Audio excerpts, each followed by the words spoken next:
Bonjour à tous, j'espère que vous allez bien.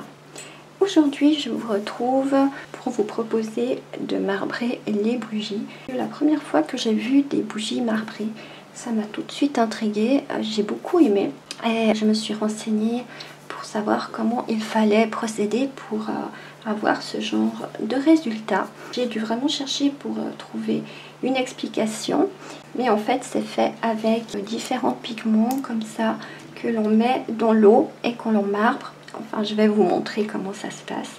C'est vraiment très simple à faire, c'est très sympa.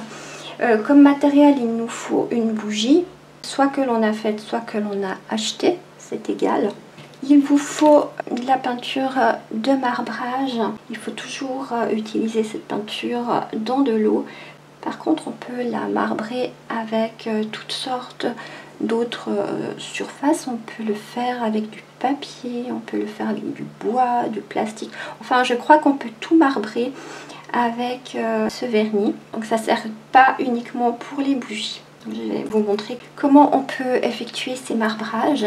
Lorsqu'on a marbré la bougie, elle met du temps à sécher. Au début, lorsqu'on les touche, elle colore les mains en bleu. Pas énormément, mais vous avez un petit peu les mains bleues. Et je pense qu'il faut bien attendre 1 ou 2 semaines pour qu'elle ne laisse plus du tout de marques sur les mains. Sur celle-ci, j'ai mis un vernis exprès pour bougie. Ça l'a rendue plus brillante et en même temps, il n'y avait pas ce dépôt de couleur sur les mains.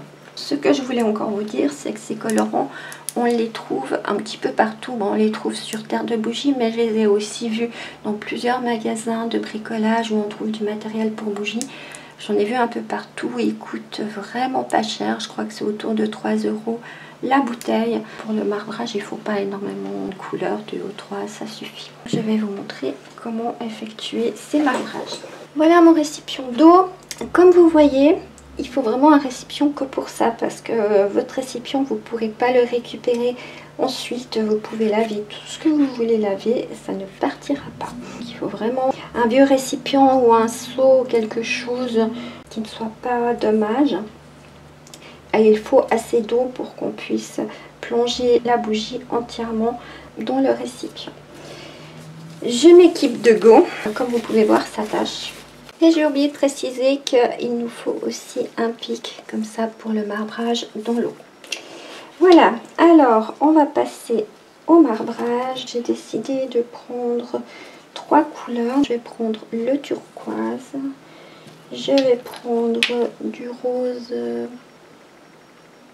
magenta et je vais prendre comme 3e couleur la couleur or. Il faut être quand même assez rapide quand on met nos colorants parce que sinon ça a tendance à vite se coller entre eux. Donc j'ouvre déjà tous les emballages. Je vais ajouter mon colorant dans mon eau. Je vais mettre 4 gouttes.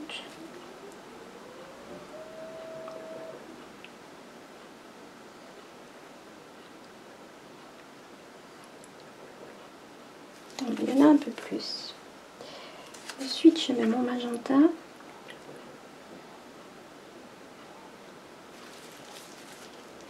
Et le doré.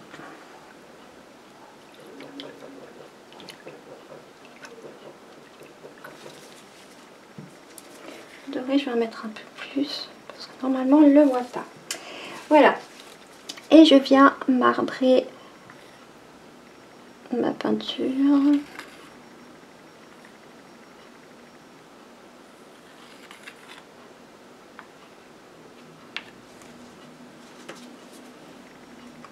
Et maintenant, je viens plonger ma bougie à l'intérieur. Donc, je la mets entièrement à l'intérieur. Et voilà. Ma bougie est marbrée.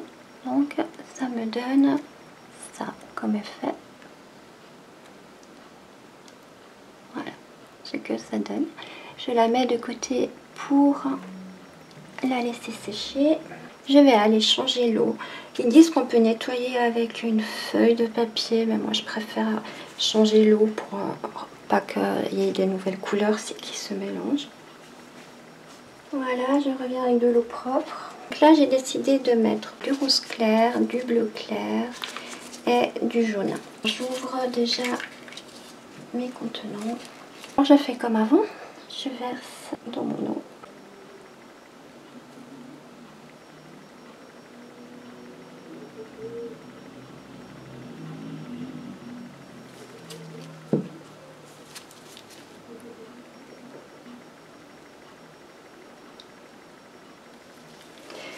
Et je viens marbrer.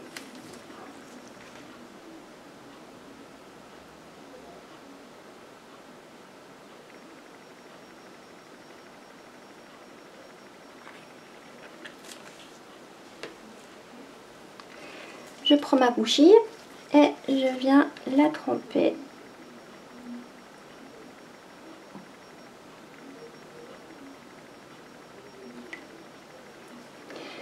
Et voilà ce que ça me donne.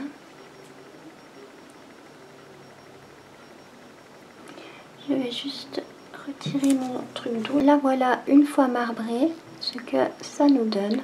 Ça fait une bougie pastel, j'aime bien. Et la deuxième, c'est comme ça. J'espère que cette vidéo vous aura plu. Si c'est le cas, n'oubliez pas un petit pouce en l'air. Vous pouvez également vous abonner en cliquant sur le bouton ci-dessous. Et surtout, n'oubliez pas d'activer la petite cloche pour être informé dès que je poste une nouvelle vidéo. À tout bientôt!